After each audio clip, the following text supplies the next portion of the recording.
It is time for Tuesday Tips. Sarah's here tonight from Graybill Kitchen Company. Fall Flavors Week has got to include apple pie. Sarah, thanks for being here. Yes, thanks for having me. So we kind of did some stuff already, and that was, well, Sarah brought everything. Then we made sure all the apples were coated with flour, sugar, brown sugar, and cinnamon. We loaded them up. And we rolled out our dough.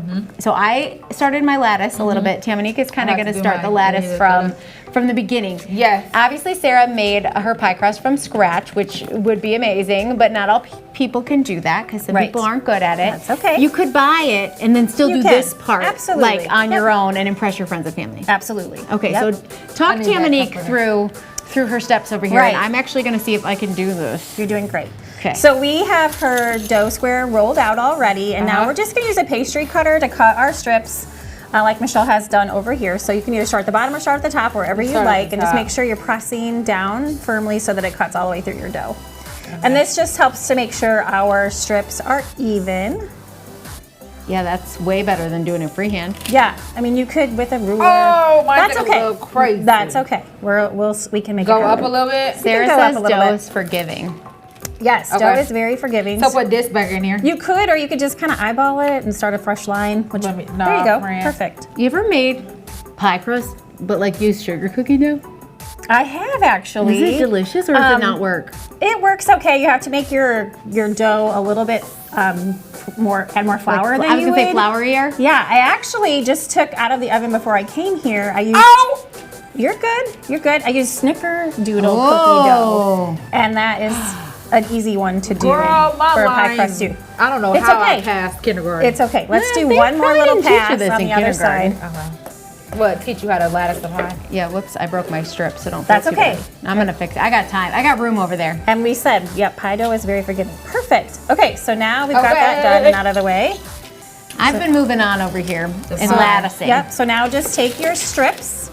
It don't matter which one? It doesn't matter which one, and start wherever you'd like, and we're just gonna line up probably like 5 of them. Michelle started it in the middle. She did, and that's fine. Start in the middle. One thing I'm gonna do is use my peers. How long apart? I mean, however far apart you want. Oh, that's why I started in the middle. I would probably go a little bit closer together. Heard you. Yeah, so there we want to do mine. Like this. Yep, perfect. I want to cut off the edges, right? Yep, go ahead and take this knife and cut your edges back. Oh, look at your pie. I know. I actually am good at a few things.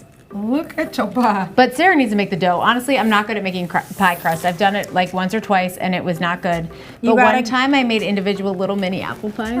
It's really stress relieving to do this. It very is much so stress relieving. As long as someone made the crust and it's not going to fall apart. And honestly, pie dough is kind of like a lost art. Not many people, I've heard this anyway, Sarah, don't make it very often because it's kind of a hard thing to do. But you just have to trial and error. And you can buy it. There's nothing wrong with buying it. And you can still do the relaxing part. So now we're just doing our basket weave. We're taking every other strip and we're peeling that back, and then we're placing our crust strips the other way. So now we're going to lift these two back. Yep. My mom had a lot of longer burger baskets. So. It kind of looks like that. You did great. So you gotta like pinch. Hey, I'm a little so then we're going to seal our confused. edges. So we want to peel this all the way back so it meets up over here.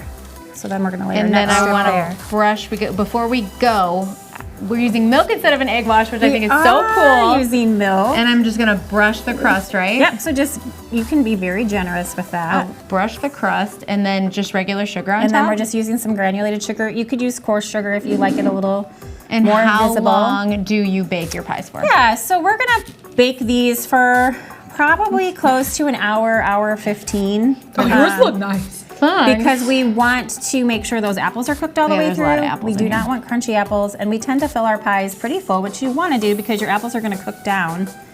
And if you're feeling folly and you want Sarah to make you a pie, that's why you reach out to Sarah. Absolutely. So you can do that at the Graybill Kitchen Company. She's in Dakota, Illinois. And, you know, Taminique will get hers done, and we'll take a picture of it for you. Thank you so much for being Thanks here. for having me. Really celebrating Fall Flavor Week. We'll be right back with our first GDS Weekly Teacher Check-In of the year. Don't go anywhere. Look at my pie. Good job. Beautiful.